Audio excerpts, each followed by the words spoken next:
மீட்பெரும் நம்முடைய இரட்சகருமாகிய ஆண்டவராகிய இயேசு கிறிஸ்துவின் நாமத்தில் அந்த மாலை வேளையில் கூடி வந்திருக்கிற உங்களோரு அன்போடு கூட வாழ்த்தி வரவேற்கிறேன்.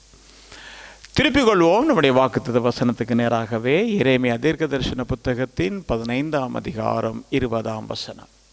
உன்னை இந்த ஜனத்துக்கு எதிரே அரணான வெண்கல அலங்கமாக்குவேன். அவர்கள் உனக்கு விரோதமாக யுத்தம் பண்ணுவார்கள், ஆனாலும் உன்னை மேற்கொள்ள மாட்டார்கள். உன்னை ரட்சிப்பதற்காகவும் உன்னை தப்புவிப்பதற்காகவும் நான் உன்னுடனே இருக்கிறேன் என்று கர்த்தர் சொல்லுகிறார். இந்த வசனத்தை கடந்த நாட்களில் இந்த 3 மாதம் நாம் என்ன செய்கிறோம்? தியானித்து வருகிறோம். இன்றைக்கு நாம் இந்த வசனத்தை தொடர்ந்து தியானிக்க போகிறோம். இதனுடைய தலைப்பு என்ன அப்படின்னா, செய்தியுடைய உன்னை அரணான வெண்கல அலங்கமாக்குவேன் என்று கர்த்தர் சொல்லுகிறார். அருமையான கர்த்தருடைய பிள்ளை, அன்பான தேவ ஜனமே, ஏன் இதை சொல்லுகிறார் என்றால், அந்த சூழ்நிலையை சற்று நாம் பார்க்கும் பொழுது பார்க்கிறோம். எப்படின்னா, உனக்கு விரோதமாக யுத்தம் பண்ணுவார்கள். உனக்கு விரோதமாக யுத்தம் பண்ணினாலும் அவர்கள் உன்னை மேற்கொள்ள மாட்டார்கள். உன்னை ரட்சிப்பதற்காகவும் உன்னை தப்புவிப்பதற்காகவும் நான் உன்னோடே இருக்கிறேன். ஆனால் உன்னை நான் என்ன செய்வேன் என்று சொன்னால், இந்த ஜனத்துக்கு எதிரே அரணான வெண்கலம் போல மாற்றுவேன். அருமையான கர்த்தருடைய பிள்ளை, அன்பான தேவ ஜனமே, வெண்கலம் என்கிறது எதை குறிக்கிறது என்று சொன்னால், பலத்தை குறிக்கிறது. பலம் என்று சொல்லும் பொழுது ஒரு கர்த்தருடைய பிள்ளையினுடைய பலம் எப்படிப்பட்டது என்றால், என்னாகமத்தின் புத்தகத்தில் 23ஆம் அதிகாரம் 22ஆம் வசனத்தை நாம் வாசிக்கும் பொழுது அங்கே பார்க்கிறோம், காண்டாமிருகத்துக்கு ஒத்த ஒரு பலன் என்று சொல்லி பார்க்கிறோம். அப்படிப்பட்ட ஒரு பலனை கர்த்தர் தம்முடைய பிள்ளைகளுக்கு கொடுக்கிறார். நீங்கள் அதே இதில் பார்த்தீங்கன்னா தொடர்ந்து பார்க்கும் பொழுது அது எப்படியெல்லாம் முட்டும் என்றெல்லாம் நாம் பார்க்கிறோம். நாம் இன்றைக்கு நினைத்து கொள்கிறது என்னவென்று சொன்னால், நம்மக்கிட்ட எந்த பலனுமே இல்லை.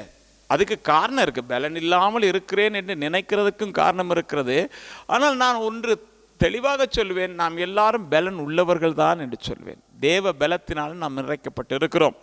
அருமையான கர்த்தருடைய பிள்ளை, அன்பான தேவஜனமே, அப்படியானால் சத்துரு நமக்கு விரோதமாக வரும் பொழுது நாம் செய்ய வேண்டிய காரியம் என்ன என்றும், அந்த சத்துரு வந்து நம்மை மேற்கொள்ள வருகிறவன் என்ன நோக்கத்தோடு வருகிறான் என்று சொல்லியும் நாம் சற்று தியானிக்கத்தக்கதாய் கர்த்தர் நமக்கு இந்த மாலை வேளையிலே உதவி செய்வாராக.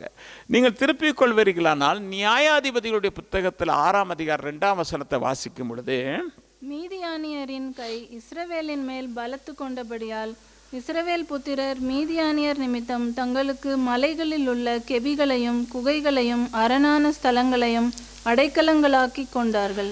இங்கே நாம் பார்க்கிறோம், இஸ்ரவேல் புத்திரர் வந்து மீதியானியருக்கு பயந்து இருக்கிறாங்க.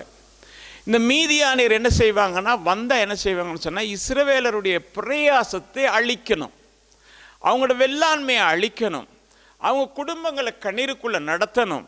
அதே வேளை பார்த்தீங்கன்னா அவங்களோட ஆடு மாடுகள் எல்லாத்தையும் என்ன செய்வாங்க, எடுத்துட்டு போயிடுவாங்க. அது வந்து மீதியானியர், அது வந்து பிசாசுக்கு ஒப்பனையான ஒரு சத்தியமாக நாம் அறிந்திருக்கிறோம். அவன் வந்து என்ன செய்வானா, நம்மகிட்ட இருக்கிற சமாதானம், சந்தோஷம், ஐக்கியம், ஒருமைப்பாடு இது எல்லாத்தையும் எடுத்துட்டு போயிடணும் அப்படின்னு அவன் திட்டம் பண்ணி காரியங்களை செய்வான். அப்போ இந்த இஸ்ரவேல் புத்திரர் என்ன செய்கிறாங்கன்னு சொன்னால், இப்படிப்பட்ட ஒரு சூழ்நிலையில் அவர்களுக்கு தஞ்சமாக ஒரு அரணான இடத்தை தேடிக்கொள்ளுகிறார்கள். அதுதான் கன்மலையிலே தேடிக்கொள்ளுகிறார்கள். இன்றைக்கு அருமையான கர்த்தருடைய பிள்ளை, அன்பான தேவஜனமே, அப்போ இந்த கன்மலையிலே நாம் தேட வேண்டிய ஒரு காரியத்துக்கு காரணம் என்னன்னு சொன்னால், அங்கே ஒரு இடத்துல தான் நமக்கு பாதுகாப்பு இருக்கிறது, அந்த இடத்துல தான் நமக்கு பலன் இருக்கிறது. அருமையான கர்த்தருடைய பிள்ளை, அன்பான தேவஜனமே, இன்றைக்கு அவன் வந்து என்ன செய்கிறான்னு சொன்னால், நம்முடைய சந்தோஷத்தை எடுத்துடுறான், சமாதானத்தை எடுத்துடுறான். அதே வேளை நம்முடைய வேலை, குடும்பம், சபை, சுகாதாரம், பொருளாதாரம், பிள்ளைகளுடைய படிப்பு எல்லாத்துலையும் என்ன செய்யறான்னு சொன்னால், அவன் ஒன்று யோசிக்கிறான், தன்வசமாக்கி கொள்ளணும், இவர்களை வெறுமையாக்கி தன்வசமாய் மாற்ற வேண்டும் என்று சொல்லி அவன் செயல்படுகிறான். நீங்க வேதத்தில் வாசித்து பார்ப்பீங்கன்னா, 2 நாளாகமத்தின் புத்தகத்தில் 32ஆம் அதிகாரம் 1ஆம் வசனத்தை வாசிக்கும் பொழுது, இக்காரியங்கள் நடந்தேறி வருகையில் அசீரியா ராஜாவாகிய சனகெரிப் வந்து யூதாவுக்குள் பிரவேசித்து அரணான பட்டணங்களுக்கு எதிராக பாளையம் இறங்கி அவைகளை தன் வசமாக்கி கொள்ள நினைத்தான். என்ன செய்யறான் அவன் எப்படின்னா, இந்த இப்ப நம்முடைய வாழ்க்கையில் இருக்கிற இதெல்லாத்தையும் அவன் எடுக்கணும் அப்படின்றதுக்காக நாம் அரணான பட்டணம், அரணான அந்த இடம் எதுனா கண்மலைக்குள்ள இருக்கிறோம் அப்படின்னா நம்மளை எல்லாத்தையும் வெறுமையாக்கிறணும் அப்படின்றது தான் அவனுடைய யோசனை. யாருக்காக விரோதமாக அவன் வருவான்னு அந்த வசனத்தில் நீங்க பார்த்தீங்கன்னா யூதாவுக்கு விரோதமாகத்தான் வருவான். அப்படித்தானே போட்டிருக்கு. யூதா யாருன்னா துதிக்கிறவன், ஜெபிக்கிறவன், கர்த்தரோடு இசைந்திருக்கிறவன், கர்த்தரோடு நடக்கிறவன். அவனுக்கு விரோதமாகத்தான் அவன் என்ன செய்வான்னு சொன்ன வந்து அந்த அரணான பட்டணங்களை தன்வசமாக்கி கொள்ளுகிறதற்காக அவன் பிரயாசப்படுவான் என்று சொல்லி போட்டிருக்கு. அப்படித்தானே பாட்டுருக்கு. எப்படி அவைகளை தன் வசமாக்கி கொள்ள நினைத்தான். எப்படி பிரயாசப்படுறான்? இந்த யூத ஜனங்களுடைய அதாவது வந்து அவங்க எப்படி இருக்காங்கன்னு சொன்னா கர்த்தரோட நல்ல ஐக்கியமா இருக்கிறாங்க, அன்பா இருக்கிறாங்க, அவர்களோட இருக்காங்க. இன்னைக்கு ரட்சிக்கப்பட்ட கர்த்தருடைய பிள்ளையே, உனக்கு இருக்கிற சமாதானத்தையும், உனக்கு இருக்கிற சந்தோஷத்தையும், உனக்கு இருக்கிற விடுதலையும், உனக்கு இருக்கிற சரீர சுகத்தையும் எப்படியாவது எடுக்கணும், தன் வசமாக்கி கொள்ள வேண்டும் என்று பிசாசு துடிக்கிறான். ஆனால் அவனுக்கு விரோதமாகத்தான் தேவன் உன்னை அலங்கமாக வைக்கிறார். எப்படிப்பட்ட அலங்கமாக என்றால் பெண்கள் அலங்கமாக வைக்கிறார். உன்னை கண்ணீருக்குள்ள நடத்துறது தேவனுடைய திட்டமல்ல, உன்னை வேதனையோடு நடத்துறது கர்த்தருடைய திட்டமல்ல, சபையை நடத்துறது அப்படி திட்டமல்ல, உன் குடும்பத்தை நடத்துறது அப்படி திட்டமல்ல, உன் பிள்ளைகளை நடத்துறது அப்படி திட்டமில்லை, உன் பிள்ளைகளுடைய படிப்புகளை அப்படி நடத்துகிற திட்டம் இல்லை, உன் பிள்ளைகளுடைய இதுக்கெல்லாம் தடை போட்டு அவைகளை அத்தனை நிர்மூலமாக்க வேண்டும், தன் வசமாக்க வேண்டும் என்று பிசாசு நினைத்தாலும் கூட தடைகளை உடைத்து போடுகிற அவைகள் மத்தியிலே கடந்து போவார் என்று சொல்லுகிறேன். அருமையான கர்த்தருடைய பிள்ளை, அன்பான தேவஜனமே, அப்ப இந்த பிசாசு உள்ள வரக்கூடாது, இந்த துரோகி உள்ள வரக்கூடாதுன்னா தேவ ஜனங்கள் செய்ய வேண்டிய ஒரு வேலை இருக்கிறது. என்னவென்று சொன்னா, இந்த அரணான பட்டணத்துக்கு, அந்த அரணான பாதுகாப்பான இடத்துக்கு அவர்கள் கதவு போடணும், அதோடு கூட தாழ்பாள்களை போட வேண்டும். அருமையான கர்த்தருடைய பிள்ளை, அன்பான தேவ ஜனமே, நீங்க பார்ப்பீங்கன்னாக்கோ இஸ்ரவேல் ஜனங்களுக்கு ஆண்டவர் ஒரு காரியம் சொன்னாரு, நீ முதலாவது என்ன செய்யணும், ஒரு தாழ்பாளை போடணும், ஒரு கதவை போடணும். இதை குறித்து கொஞ்சம் நான் பார்த்து நான் ஒரு காரியம் சொல்றேன். 2 நாளாகமத்தின் புத்தகத்தில் 8ஆம் அதிகாரம் 5ஆம் வசனத்தை வாசிங்க. சாலமோன் மேல் பெத்தரோனையும் கீழ் பெத்தரோனையும் அலங்கங்களும் கதவுகளும் தாழ்பாள்களும் உள்ள அரணான பட்டணத்துக்கு என்னது, கதவுகள் தாழ்பாள்கள் கட்டாயம் போடணும். அப்படித்தானே? அருமையான கதை. அது இருந்தா என்ன நடக்கும்? அது இருந்தா கொஞ்சம் சத்துரு பயப்படுவான், உள்ள வர்றதுக்கு பயப்படுவா. இது இல்லாட்டி போனா திறந்த விட்ட நாய் மாதிரி உள்ள வந்துருவா. எனவே தான் அதை போடணும் அப்படின்னு என்ன செய்யறாரு, ஆண்டு சொல்றாரு, போட்டான அவன் வந்து மோதி பார்ப்பான், மோதி பார்த்துட்டு முடியாம போயிடுவான். அப்ப இன்றைக்கு அந்த கதவு தாழ்பால் எதை குறிக்கிறதுன்னு சொன்னா, நம்முடைய வேத வாசிப்பும் அதே வேளையில நம்முடைய ஜெபஜீவியும் தான் குறிக்கிறது. இந்த ஜெபஜீவி சரியா இருக்கும் போது தான், அந்த சத்தத்தை கேட்டுட்டு தான், அந்த காரியங்களை பார்த்து தான் பிசாசு ஓடுவான்.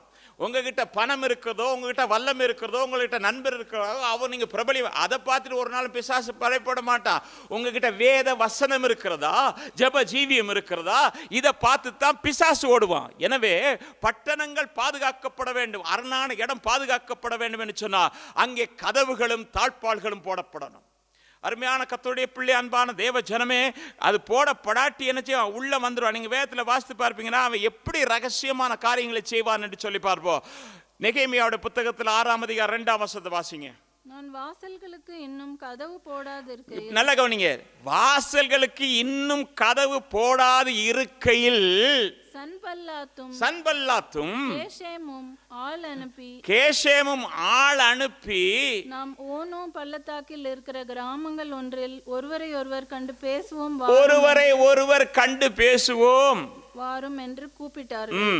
அவர்களோ வென்றால் எனக்கு பொல்லாப்பு செய்ய நினைத்தார்கள். என்னது, நெகேமியாஸ் அங்க அலங்கத்தை கட்ட ஆரம்பிக்கிறான். கதவு இன்னும் போடப்படல. சல்பன்னாத் பார்க்கிறான், இதை கட்டுனா பெரிய பிரச்சனை, இவங்க இதை கட்டக்கூடாது. உடனே ஆள் அனுப்புறான். அவன் வர்றான், பிரைஸ் தி லார்ட் அப்படின்னு வர்றான். வந்த உடனே என்ன விஷயம் அப்படின்னு கேட்டா, என்ன அனுப்பி வச்சிருக்காங்க. எதுக்கு அனுப்பி வச்சிருக்காங்க? சமரச பேச்சுவார்த்தை கொண்டு வைக்கிறதுக்கு.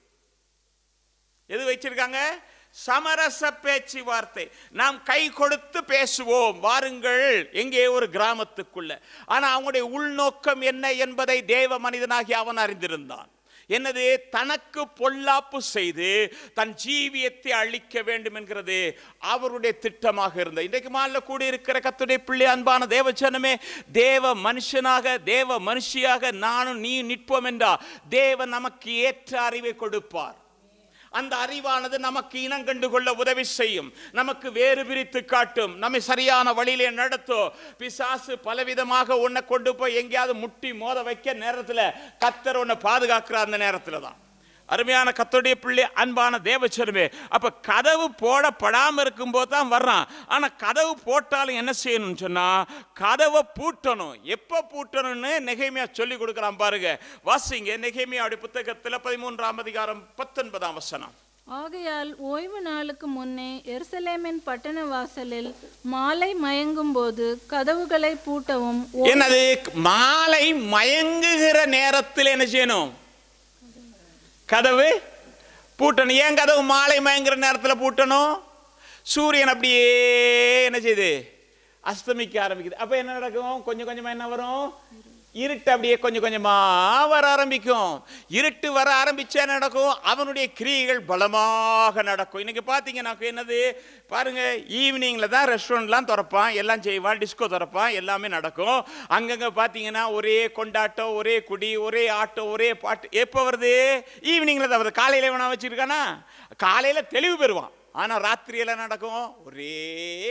நீங்க பார்த்தீங்கன்னாக்கும் வேதத்தில் பார்த்தீங்கன்னாக்கும் தாவீது அங்கேருந்து ஆள் அனுப்பி கேட்டதுக்கு ஒன்றுமே தரமாட்டேன்டா. யாரு? நாபோத் இல்லையா? நாபால் ஒன்றுமே தரமாட்டேன்ட்டான். தரமாட்டேன்னு மன்னிச்சு போயிட்டு வரும்போது என்னத்தை பார்த்தா ராத்திரி எல்லாம் ஒரே பாட்டி. அப்படி தானே? ஒரே பாட்டி, ஒரே குடி, ஒரே இது, ஒரே ஆனந்தம். பிசாசுனுடைய நேரங்கள் அதுதான். பிசாசு தன்னுடைய கிரியை நடப்பிக்கிற நேரம் அதுதான். அந்த நேரத்தில் தேவ ஜனங்கள் அங்கே இங்கே அலையக்கூடாது என்று இவன் சொல்றான். மாலை மயங்குகிற நேரத்தில் உன் கதவை பூட்டிரு. கதவை பூட்டிட்டு அந்த நேரத்தில் நீ வீட்டுக்குள்ள இருக்கணும். ஏன் தெரியுமா? வீட்டுக்குள்ள இருந்தா உனக்கு பாதுகாப்பு. நீங்க பாத்தீங்கன்னாக்கும் அந்த ஜெபமும் ஜீவியும் நமக்கு இருக்கும் பொழுது ஆண்டவர் நான் சொன்னது ஜெபம்னு.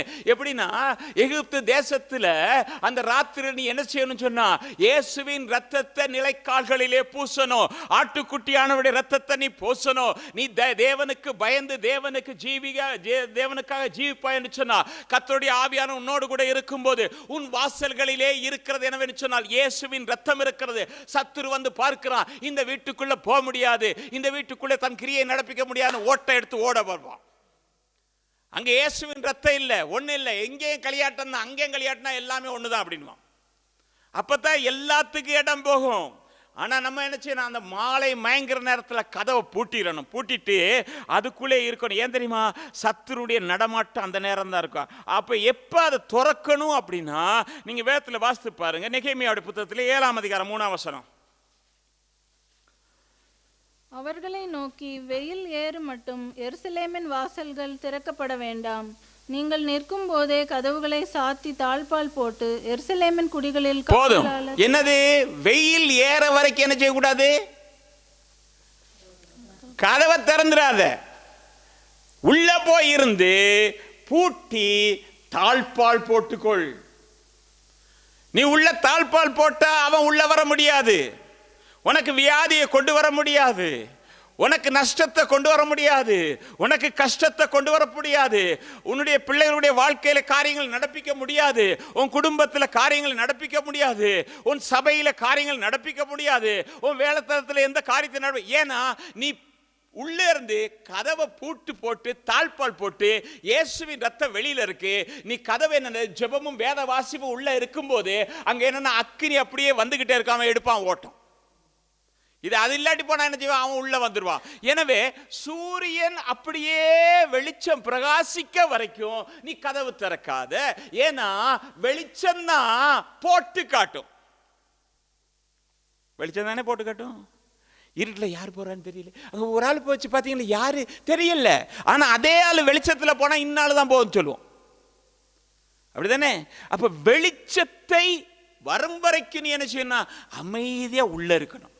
வெளிச்சம் வந்த உடனே எல்லாமே வெளியரங்கமாகும். அருமையான கர்த்தருடைய பிள்ளை, அன்பான தேவச்சனமே, அப்ப இந்த வெளிச்சத்தை நாம எங்கிருந்து பெறணும்? சூரியன்ட்ட இருந்து பெறதா அல்லது சந்திரன்ட்ட இருந்து பெறதான்னு கேள்வி நமக்கு தேவையில்லை. ஆண்டவரே நமக்கு வெளிச்சமா இருப்பேன்னு சொல்லி ஏசாயா தீர்க்கதரிசன புத்தகத்தில் 60ஆம் அதிகாரம் 19ஆம் வசனத்தை வாசிக்கும் பொழுது பார்க்கிறாரு, இனி சூரியன் உனக்கு பகலிலே வெளிச்சமா இராமலும் சந்திரன் தன் வெளிச்சத்தை உனக்கு பிரகாசியாமலும் கர்த்தரே உனக்கு நித்திய வெளிச்சமா இருப்பார்.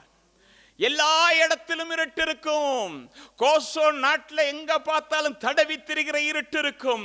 ஆனால் எகிப்தியருடைய வீடுகளிலே மட்டும்தான், அந்த இஸ்ரவேலருடைய வீடுகளிலே மட்டும்தான் என்ன இருக்கும்னா வெளிச்சம் அவர்கள் வாசஸ்தலத்திலே உதித்திருந்தது என்று சொல்லி வேதம் போட்டிருக்கு. அப்படிதானே? அப்ப வாசஸ்தலத்தில் வெளிச்சம், கர்த்தருடைய வெளிச்சம் மட்டும்தான் பிரகாசிக்கும். எல்லா இடத்திலும் என்னது? இருட்டு. இன்னைக்கு உன் வீட்டில் என் வீட்டில் வாசல்கள் என்ன இருக்குன்னு சொன்னா அந்த வெளிச்சம் கர்த்தராகிய இயேசு கிறிஸ்து என்கிற வெளிச்சம் பிரகாசிக்கும். அருமையான கர்த்தருடைய பிள்ளை, அன்பான தேவச்சனமே, அப்படியா இருந்தா இந்த இருளுக்குள்ள என்ன நடக்கும் அப்படின்னு யோபு சொல்லும்போது சொல்லுகிறான். யோபுடைய புத்தகத்தில் 24ஆம் அதிகாரம் 14ஆம் வசனம், கொலைபாதகன் பொழுது விடுகிற போது எழுந்து சிறுமையும் எளிமையும் ஆனவனை கொன்று ராக்காலத்திலே திருடனை போல் தெரிகிறான். எனது கொலைபாதகன் என்ன செய்கிறானா? பொழுது விடுகிற போது எழுந்து சிறுமையும் எளிமையுமானவனை கொன்று ராக்காலத்திலே திருடனை போல. எப்ப பொழுது விடிஞ்சிருச்சுன்னா பிரச்சனை, அதுக்கு மேல கொன்றணும், அவனை இல்லாமக்கிரணும், அவன் குடும்பத்தை இல்லாமக்கிரணும், பிள்ளைகளை இல்லாமக்கிரணும், சபை இல்லாமக்கிரணும், வேலை இல்லாமக்கிரணும், சரீர சுகத்தை இல்லாமக்கிரணும், அந்த பிள்ளைகளுடைய படிப்புகளை இல்லாமக்கிரணும். இப்படி பிசாசு பல விதத்திலும் பொழுது விடுகிறதுக்கு முன்பதாகவே அவன் கிரியை நடப்பிக்கிறான். இயேசு கிறிஸ்து சொல்லும்போது சொல்றாரு, யோவான் 10:10, திருடன் திருடவும் கொல்லவும் அழிக்கவுமே வருகிறான், அன்றி வேறு எதுக்கு வரான். அவன் வேலையே அதுதான். ராத்திரில எழுந்து அப்படியே காரியம் செய்து எப்படி திருடனை போல போவான். திருடன் எப்படி நேரா போவானா? அதெல்லாம் அந்த காலம். இப்ப திருடன் போற மாதிரி போயிட்டா ஒழுங்கானவன் கூட போக மாட்டான். ஒழுங்கானவன் தான் பயந்து பயந்து போறான். திருடன் கம்பீரமா போறான். பார்த்துறீங்களா? பிட்போர்டு அடிக்கிறவன் அவன் அடிச்சுட்டு சொல்லுவான், அந்த அவர் தான் அடிச்சுட்டு போனான், நம்ம அவனை தான் பார்த்துட்டு இருப்போம், இவன் வச்சிருப்பான். திருடன் திருடன் எதுக்கு வர்றான்? உன் சமாதானத்தை எடுக்க வர்றான், உன் சுகத்தை எடுக்க வர்றான், உன் பலத்தை எடுக்க வர்றான், கர்த்தரோடு இருக்கிற ஐக்கியத்தை எடுக்க வர்றான், உன்னை வெறுமையாக்க வேண்டும் என்கிறது அவனுடைய திட்டம். எனவே ராத்திரியில வந்து அவன் கிரியை நடப்பித்து காரியங்கள் செய்யறதுக்கு ஏதுவா இருக்கிறதுனால நீ உன் கதவை மூடிடு. நீ கதவை மூடினா நீ ஜெபத்திலும் வேதத்திலும் நல்ல உற்சாகமா இரு. நல்ல நீ ஜெபிக்க ஆரம்பிச்சா, நல்ல வேதத்தை வாசிக்க ஆரம்பித்தா, அது உனக்கு பாதுகாப்பான அரணாக இருக்கும். அந்த அலங்கத்துக்குள்ள நீ இருக்கும்போது உன்னை வெண்கலமா கர்த்தர் மாத்துறது லேசா இருக்கும். அருமையான கர்த்தருடைய பிள்ளை, அன்பான தேவச்சனமே, அப்ப அவன் திருடுகிறான் என்று சொல்லி பார்க்கிறோம். நீங்க வேதத்துல பார்ப்பீங்கன்னாக்கும் நீதிமன்ற புத்தகத்துல 30ஆம் அதிகாரத்துல 26ஆம் வசனத்தை வாசிக்கும் பொழுது அங்க ஒரு காரியத்தை பார்க்கிறோம். என்னதான்? குளிமுசல்களை குறித்து பார்க்கிறோம். இந்த குளிமுசல்கள் எப்படி? ஜந்துவமற்ற ஜீவன்கள், அதுக்கு பலன் கிடையாது. அது என்னன்னா, ஒரு சத்தம் கேட்டாலே எங்க ஓடுறன்னு தெரியாது, எங்க மாட்டிக்குவோன்னு தெரியாது. அப்படிப்பட்ட ஒரு ஜீவன். ஆனா அதுக்கு ஒன்னே ஒண்ணு தெரியும், தெரியுமா? கண்மலையிலே தன் வீட்டை வைத்துக் கொண்டால் தனக்கு பாதுகாப்பு இருக்கிறது. அப்படித்தானே போட்டிருக்கு. சத்துவமற்ற ஜந்துவாய் இருந்தும் தன் வீட்டை கண்மலையிலே தோண்டுகிற குளிமுசல்கள். குளிமுசல் என்ன செய்யணும்? அது பாவம், பார்க்கவே பரிதாபமான ஒரு ஜீவன் இல்லையா? அப்படியே சின்ன புள்ள மாதிரி இருக்கும். அதுக்கு எங்க போறது? அதுக்கு சிங்கத்தோட கரடியோட இல்ல நரியோட தான் போட்டி போட முடியுமா? அது பாஞ்சு ஓடத்தான் தெரியும், ஆனா போட்டி போட முடியுமா? எதிர்த்து நிற்க முடியுமா? இல்லை, அது போராட முடியாது. அதனால அது பார்க்குது, இதுக்கு மத்தியில் நான் எங்க போயிருக்கேன்னா கண்மலையில போய் இருந்துட்டேன்னாக்கும் எனக்கு பாதுகாப்பு இருக்குது. தேவ பிள்ளையே, அதுக்கு போராட முடியாது. ஆனா நீ இன்றைக்கு பலனற்று ஜந்துவமற்ற ஒரு ஜீவனா இருப்பனா நீ போராட பழகணும். அது தேவனோட போராட பழகணும். யாக்கோபு ராத்திரி எல்லாம் தேவனோடு கூட போராடினான் என்று போடப்பட்டிருக்குது. இதெல்லாம் சும்மா ஏதோ வசனத்துக்காக போடப்பட்டிருக்கிற நினைக்க வேண்டாம். நீயும் தேவனோடு கூட ராத்திரி வேளையில இந்த மாதிரி நேரங்களில் நீ போராடுவாய் என்றால் தேவன் உனக்கென்று புதிய காரியங்களை செய்வார் என்று சொல்லுகிறேன். நம்ம வாழ்க்கையில் இருக்க வேண்டியதுதான். நம்ம என்ன செய்வோம்? அதுக்கு நேரம் செலவழிக்கிறது ரொம்ப கஷ்டம். தேவனோட போராடுறது என்ன? தேவனோட போராடினா என்னது? தேவனுக்கு தெரியாதா அப்படின்போம். நான் கூட நினச்சேன், தேவனுக்கு தெரியாமல் எல்லாம் நடக்குது, தேவனுக்கு என்ன சொல்லணும்? அவர்கிட்ட சொல்லணும் தானே அவர் சொல்லியிருக்காரு. கேளுன்னு தானே சொன்னார், சொல்லுன்னு தானே சொன்னார், கட்டளை கொடுன்னு தானே சொல்லி வேதத்தில் போட்டிருக்கு. அப்போ சத்துரு அங்கேருந்து காரியத்தை செய்யும்போது குளிமுசல்கள் என்ன செய்யணும்? இந்த பொல்லாத மிருகங்கள்லேருந்து தன்னை பாதுகாத்து கொள்றதுக்காக கண்மலையிலே போயிருக்குது. இன்னைக்கு இந்த உலகத்தில் இருக்கிற நமக்கு பலவிதமான போராட்டங்கள், பிரச்சனைகள் இருக்கத்தான் செய்யும். வேதத்தில் நமக்கு பிரச்சனை இல்லை, இயேசுவை ஏற்றுக்கொண்ட பிரச்சனை இல்லைன்னு, உனக்கு விரோதமாக ஆயுதங்கள் உருவாக்கப்படும், அப்படித்தானே வேதம் போட்டிருக்கு. ஆனால் அவைகள் வைக்காது, உருவாக்கப்படும். உருவாக்க வரையிலும் உருவாக்குறதுக்கு இடம் கொடுத்துடணும். ஆனால் அவைகள் வாய்க்காது என்று கர்த்தர் சொல்லுகிறார். அப்போ பிரச்சனை போராட்டம் இருக்கும். என்ன செய்யணும்? போய் அந்த கண்மலையில் ராத்திரியில் உட்கார்ந்துரு, கதவை பூட்டிரு, அந்த ரங்கத்தில் இருக்கிற பிதாவை பாரு, வெளியரங்கமாக உனக்கு பதில் கிடைக்கும். அருமையான கர்த்தருடைய பிள்ளை யாக்கோபா தான் செஞ்சேன். என்னன்னா, நீங்கள் ஆதியாகமம் 32:24 வாசிங்கன்னா, யாக்கோபு பின்பு தனித்திருந்து தேவனோடு கூட போராடினான். தேவனோட கூட விடியுமலும் போராடினதுக்கு பிறகு தான் நான் உன்னை ஆசீர்வதிப்பேன்னு சொன்னார். அப்படி தானே? ராத்திரி போய் உட்கார்ந்தோன்னே நான் உன்னை ஆசீர்வதிப்பேன், உனக்கு அப்படியெல்லாம் நினைச்சேன். அவன் ராத்திரியெல்லாம் போராடின பிறகு உன் பேர் என்னப்பா அப்படின்னு கேட்டார் யாக்கோபு. இல்லை, இனிமே அதை வைக்காத, நான் உனக்கு புதிய பேரை தரேன். ஏன்னா நீ தேவனோடும் மனுஷனோடும் கூட போராடி ஜெயம் பெற்றாய். இன்னைக்கு தேவ பிள்ளையே, நல்ல ஜெபத்தில் போராடுறதுக்கு நீ பழகிட்டேன்னு சொன்னால் தேவன் உனக்காக நிற்பார்.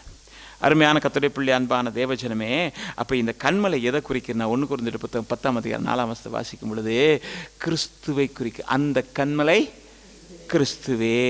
அப்போ அந்த கண்மலைக்குள்ளே வந்துட்டா உனக்கு பலத்த அரணாக கர்த்தர் இருப்பார். நீங்கள் 2 சாமுவேல் புத்தகத்தில் 22:33 வாசிக்கும் பொழுது அங்கே பார்க்குறீங்க, தேவன் எனக்கு பலத்த அரணானவர், அவர் என் வழியை செவ்வைப்படுத்துகிறவர்.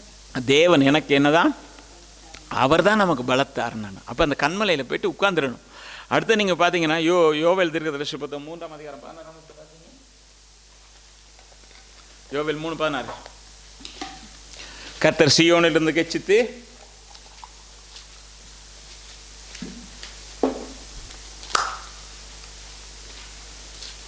கர்த்தர் சீயோனிலிருந்து கெர்ச்சித்து எருசலேமிலிருந்து சத்தமிடுவார், வானமும் பூமியும் அதிரும். ஆனாலும் கர்த்தர் தமது ஜனத்துக்கு அடைக்கலமும் இஸ்ரவேல் புத்திரருக்கு அரணான கோட்டையுமாய் இருப்பார். அவர் சத்தம் போட்டு இருந்தாலும் கூட தம்முடைய பிள்ளைகளுக்காக அவர் அரணான கோட்டையாக இருக்கிறார் என்றா அரவணைக்கிறவராகவே இருக்கிறார். அருமையான கர்த்தருடைய பிள்ளை, அன்பான தேவச்சனமே, அப்போ உன்னை வெண்கல அலங்கமாக்குவேன் அப்படின்னா உன்னை உறுதி உள்ள ஒரு மனுஷியாக மாற்றுவேன். இன்றைக்கு நீ பயப்பட வேண்டாம், நீ பலனில்லை என்று சொல்ல வேண்டாம். உன்னை நான் என்ன செய்வேன்னு சொன்னா ஒரு பலமான ஒரு மனுஷனாக மாற்றுவேன். அதுக்கு என்ன செய்வேன் அப்படின்னா, நீங்க வேதத்தில் பார்க்கும் பொழுது இந்த யாத்திராமத்தில் பார்க்கும்போது மோசேயை கூப்பிட்டான்னு சொன்னாரு, நான் உலாவி வாசம் பண்ணும்படியாக எனக்கு ஒரு ஆசரிப்பு கூடாரத்தை செய்ய அப்படின்னாரு. செய்துட்டான்னு சொன்னாரு. ஆசரிப்பு கூடாரத்தில் இருக்கிற அத்தனை பனிமூட்டுகளும் எப்படி இருக்கும்னா வெண்கலத்தால மூடப்பட்டுரும். தொட்டி எல்லா இடத்துல நீங்க பாத்தீங்கன்னா ஒவ்வொரு வசனத்திலே வெண்கலம் எங்கெங்கெல்லாம் மூடி இருக்கு. நம்ம 2 வசனத்தை வாசிப்போம். யாத்திராகமத்தின் புத்தகம் 27:2 வாசிங்க சிஸ்டர். அதன் 4 மூலைகளிலும் 4 கொம்புகளை உண்டாக்குவாயாக, அதன் கொம்புகள் அதனோட ஏகமாய் இருக்க வேண்டும், அதை வெண்கல தகட்டால் மூட வேண்டும். அந்த கொம்புகளை வெண்கல தகட்டால் மூடு. பலிபீடத்தின் கொம்புகளை என்ன செய்யணும்?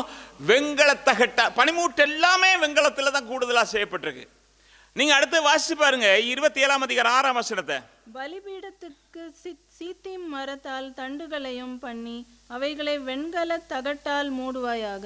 என்னது? சீத்தம் மரத்தால் நீ தண்டுகளை உண்டு பண்ணணும், அப்படிதானே? சீத்தம் மரத்தால் தண்டுகளை உண்டு பண்ணினாலும் நீ அதை என்ன செய்ய வேண்டும் என்றால் வெண்கல தகட்டால் மூடணும். அப்ப வெளியில என்ன தெரியுது? மரம் தெரியாது. காரணம் என்னன்னா, இந்த மரம் இத்து போகிறதுக்கு வாய்ப்புண்டு. மரம் இத்து போகுமா? போகாதா? போகாதில்ல, போகும். தண்ணி பட்டு, அது பட்டு, வெயில் பட்டு, அது பூச்சி வந்து அப்படி பறக்காயம் வந்து அது என்ன இத்து போயிடும். ஆனா இந்த வெண்கல தகடினாலே அது மூடப்படும் பொழுது அது பாதுகாக்கப்படுகிறது, அது உறுதி உள்ள ஒரு பலனாக காணப்படுகிறது. அப்படிதானே? அப்படியா இருந்தா பலவீனமான என்னையும் உன்னையும் தேவன் தம்முடைய பலத்தினாலே கவர் பண்றாரு. அப்படி என்ன செய்யறாரு? மேல அப்படியே போட்டு நானும் நீ யாருன்னு தெரியாம உள்ள இருக்கிறோம், வெளியில அவர் இனி கிறிஸ்துவே இருக்கிறார். அப்படிதானே பவுல் சொல்றாரு, நான் அல்ல பிழைத்திருக்கிறது கிறிஸ்து. எங்க? அந்த சீத்த மரம் உள்ள கிடக்குது. ஆனா இந்த சீத்த மரம் இப்ப பலன் உள்ளதாக இருக்கிறது. எப்படின்னா வெளியில இருக்கிற வெண்கலத்தால. அருமையான கர்த்தருடைய பிள்ளை, அன்பான தேவஜனமே, அப்படியா இருந்தா பலன் உள்ளது என்று சொல்லுகிறேனே, இந்த பலன் பரிசோதிக்கப்பட வேண்டுமா இல்லையா? இப்போ உதாரணத்துக்கு நான் ஒரு காரியம் சொல்றேன். என்னன்னா, ஒருத்தன் இருக்கிறான், நல்லா சாப்பிடுவான், நல்ல எக்ஸசைஸ் எடுப்பான், நல்லா எல்லாம் செய்வான். யார் அப்படின்னா இவன் ஒரு குத்துச்சண்டை வீரன். யாரு? குத்துச்சண்டை வீரன். இவனை யாருக்கு தெரியும்னா வீட்டில் உள்ளவங்களுக்கு தெரியும். இவனை யாருக்கு தெரியும்னா அந்த கிராமத்தில் இருக்க ஒரு கொஞ்சம் பேருக்கு தெரியும். இவன் உலகளாவிய ரீதியில் தெரியும்னா என்ன நடக்கணும்? இவன் யார் கூடயாவது போய் மோதணும், மோதி அடி வாங்கி அடிச்சு இவன் ஜெயம் பெறணும். அப்படிதானே? அப்பத்தான் அவனுடைய பலம் என்னன்னு தெரியும். இப்போ ஒரு குத்துச்சண்டை வீரன் போறான், அங்க இருந்து 2 பேரை அடிச்சுக்கிறான், அடிச்சுட்டு அவனை கீழே போட்டுட்டு அதுக்கு பிறகு அவன் எந்திரிக்க முடியாம இருக்கும்போது மணி அடிச்ச உடனே ஒருத்த கையை தூக்கி பிடிக்கிறான், இவன் தான் ஜெயம் பெற்றவன். அப்படியா இருந்தா நானும் நீங்களும் வெண்கலமாக மாற வேண்டும் என்றால் நானும் நீங்களும் இப்படி ஜெயஜீவியம் ஜீவிக்கணும். இதுக்கு இயேசு கிறிஸ்து ஒரு முன்மாதிரியா இருந்தாரு. இயேசு கிறிஸ்து இந்த உலகத்துல இரட்சகராக மீட்பராக இந்த உலகத்துக்கு வந்தாரு. பிதா என்ன செய்தார் சொன்னா அவரை வெண்கலமான அலங்கமாக மாற்றினார், அவரை பலமுள்ளவராக மாற்றினார். பலன்னா என்னது? அடிக்கிறது பிடிக்கிறது என்ற பலன் இல்லை. அதுல வித்தியாசமான ரட்சிக்கப்பட்ட பிள்ளைகளுக்கு இருக்கிற பலன் என்ன அப்படின்னா, நீங்க வேதத்துல வாசித்து பார்க்கீங்க. ஏசாயா தீர்க்கதரிசன புத்தகத்துல 50ஆம் அதிகாரத்துல 7ஆம் வசனத்தை வாசிக்கும் பொழுது பிதா அவரை எப்படி வெண்கலமாக மாற்றினார் என்பதை குறித்து பார்க்கலாம். வாசிங்க. கர்த்தராகிய ஆண்டவர் எனக்கு துணை செய்கிறார், ஆகையால் நான் வெட்கப்படேன். நான் வெட்கப்பட்டு போவதில்லை என்று அறிந்திருக்கிறேன். ஆதலால் என் முகத்தை கற்பாறையை போலாக்கினேன். என் முகத்தை கற்பாறையை போலாக்கினேன். வெண்கலமாக மாற்றிட்டாரு. அடுத்தது 6ஆம் வசனம். அடிக்கிறவர்களுக்கு என் முதுகையும், அடிக்கிறவர்களுக்கு என் முதுகையும், தாடை மயிரை பிடுங்குகிறவர்களுக்கு, தாடை மயிரை பிடுங்குகிறவர்களுக்கு என் தாடையையும் ஒப்பு கொடுத்தேன். அவமானத்துக்கும் நல்ல கவனிங்க, அவமானத்துக்கும் உமிழ் நீருக்கும் என் முகத்தை மறைக்கவில்லை. காரி தூணு துப்புறான், மறைக்கல. அப்படித்தானே? யாரு? மீட்பர், இரட்சகர், அபிஷேகம் பண்ணப்பட்டவர். ஆண்டவர் சொல்லும்போது சொன்னார், என்னுடைய நேசகுமாரன், அவருக்கு செவி கொடுங்கள். அப்படிப்பட்டவரை இப்ப துப்புறதுக்கு ஒப்பு கொடுத்திருக்காரு. எப்படி? வெண்கலமா மாத்திட்டாரு. வெண்கலமா மாத்தணும்னு மாட்களின் சுவிசேஷம் 15ஆம் அதிகாரம் 19ஆம் வசனத்தை வாசித்தீங்கன்னா தெரியும். அவரை சிலர் கோலால் அடித்து அவர் மேல் துப்பி முழங்கால் படியிட்டு அவரை என்ன செஞ்சாங்க? வணங்கினார்கள். எவ்வளவு கேவலமான ஒரு நிலைமை! ஆயிரங்கள் சிறந்தவர், அழகுள்ளவர். அப்படித்தானே போட்டிருக்கு. இயேசு அழகுள்ளவர், ஆயிரங்களிலே சிறந்தவர், வெண்மையும் சிகப்புமானவர், தேவதூதர்களுடைய பணிவிடைக்கு மத்தியிலே இருந்தவர். இப்ப அவரை காரி துப்பி இருக்கிறாங்க. இப்ப முகத்தை அப்படியே வச்சிருக்காரு. வச்சிட்டு இருக்கும்போது நீங்க பாத்தீங்கன்னா 29 அந்த வழியில் நடந்து போகிறவர்கள் தங்கள் தலைகளை தூக்கி, ஆஹா, தேவாலயத்தை இடித்து 3 நாளிலே கட்டுவேன்னு சொன்னானே, இவன் வாழ்க்கையும் கட்டப்படலை. அப்படித்தானே? என்னது பெருசா சொன்னாரு, 3 நாள்ல கட்டுவேன், இப்ப அடி வாங்கிட்டு இருக்காரு பாத்தியா அப்படின்றான். 31ஆம் வசனம். அப்படியே பிரதான ஆசாரியன் வேதபாரம் தங்களுக்குள்ளே பரியாசம் பண்ணி மற்றவர்களை ரட்சித்தான், தன்னைத்தானே ரட்சித்துக் கொள்ள திராணி இல்லையே. அப்படி கேவலமா பேசிக்கிட்டு இருக்காங்க. எல்லாரும் உலகத்தையே ரட்சிப்பேனா, ஆனா அவனை ரட்சிக்க வழி இல்லையே. அது வேற யாரும் சொல்ல, சிலுவையில் அரைஞ்சிருக்கு, அவனும் சொல்றான், நீ உன்னை ரட்சித்துட்டு எங்களை ரட்சித்துக்க. யாரு? உலக ரட்சகரான். இப்ப அவர் தொங்குறாரு. அவன் சொல்றான், உன்னை நீ முதல்ல ரட்சித்துக்கப்பா. ஆனா இன்னொருத்தன் சொன்னா, நாம் தண்டனை அனுபவிக்கிறோம். ஒரு தண்டனை கண்கள் திறக்கப்பட்டவன். விசுவாசிகளுடைய கண்கள் திறக்கப்படணும், ஊழியக்காரருடைய கண்கள் திறக்கப்படணும்.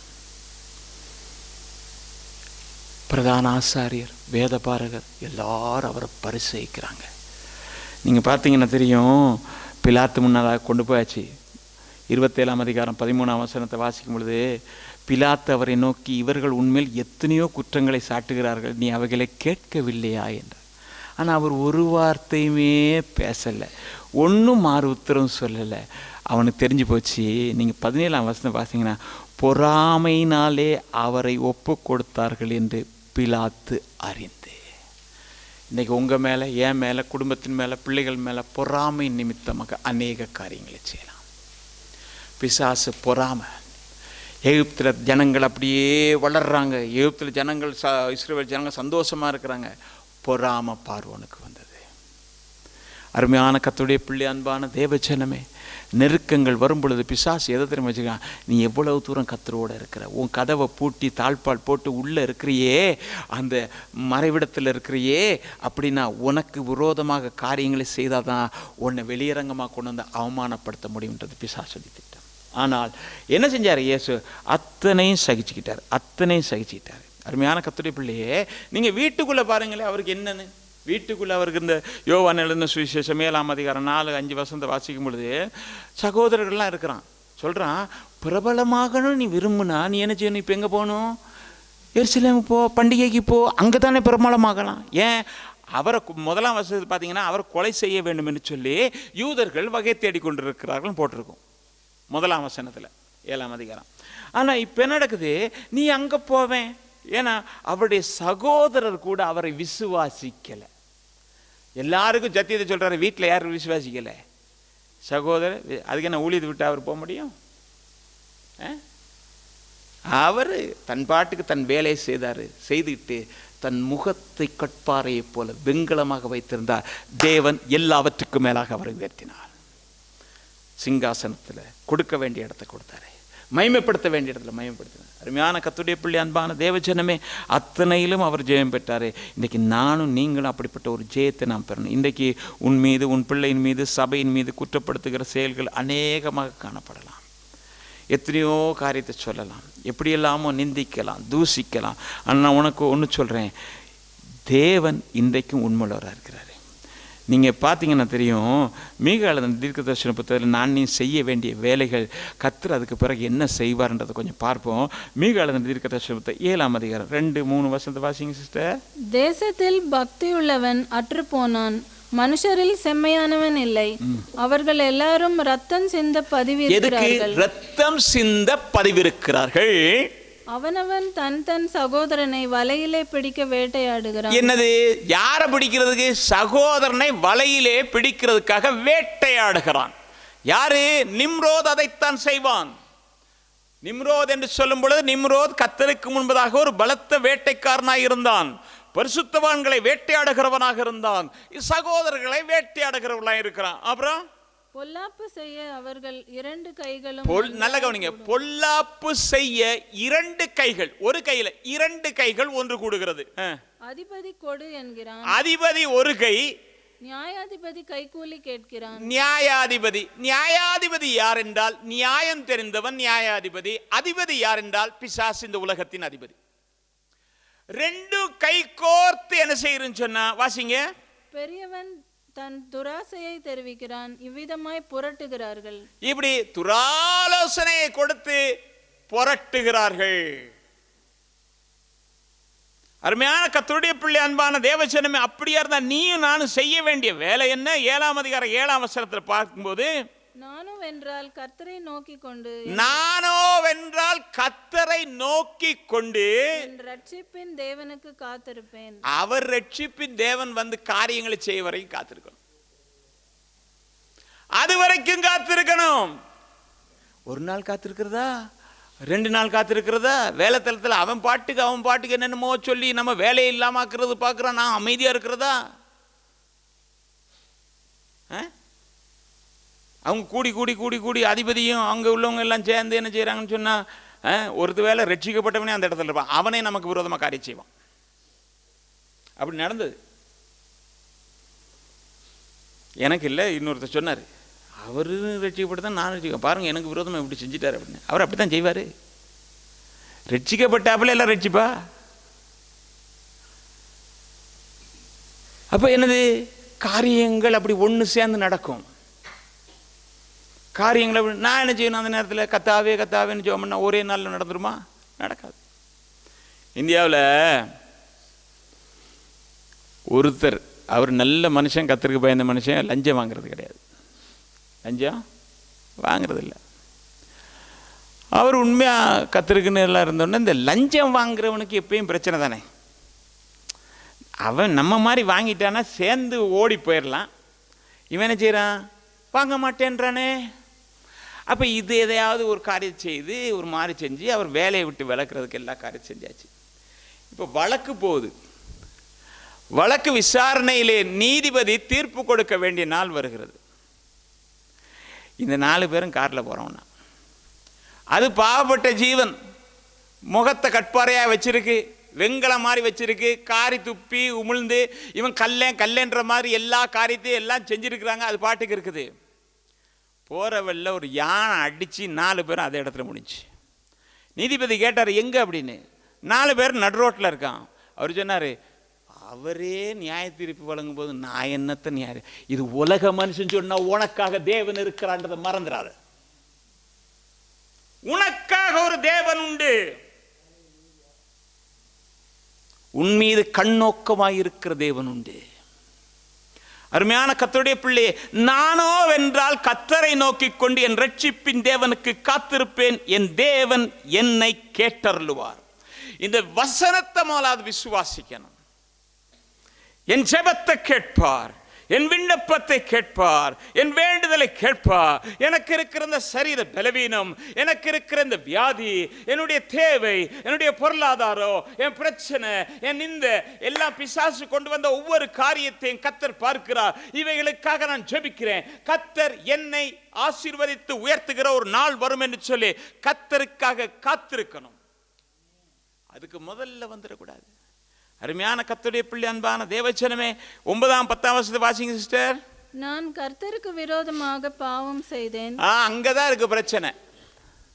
கர்த்தருக்காக கொஞ்சம் கர்த்தருக்காக காத்திருக்கிறது நல்லது. கர்த்தருக்காக காத்திருந்து பலன் பெறுறது நல்லது. முதல்ல என்ன சொல்லணும்? நான் யாரு?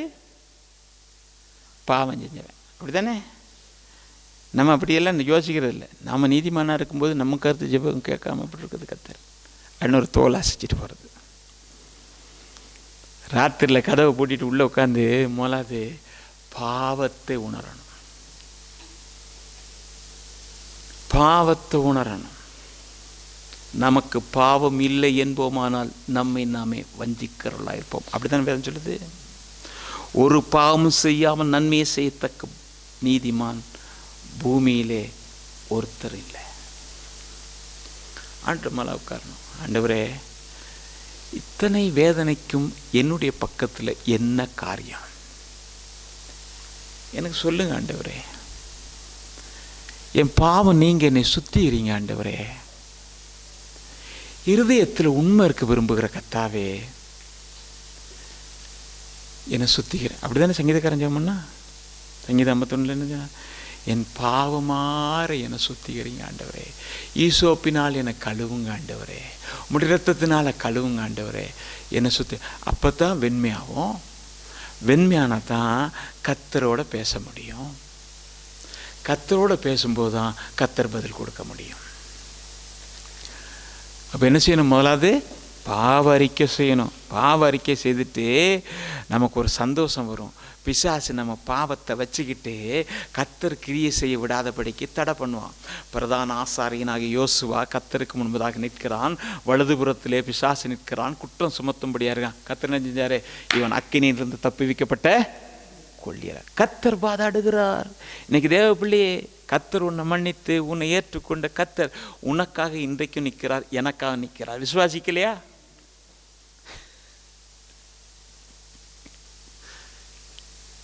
விசுவாசிக்கிறீங்களா? ஆமேன். விசுவாசிக்காட்டி போனாலும் ஆமேன், விசுவாசித்தாலும் ஆமேன், எல்லாவற்றுக்கும் நான் ஆமேன். ஏன்னா நாம் விசுவாசிக்கிறோம். நாம் விசுவாசிக்கிறவர் இன்னார் என்று அறிவோம்.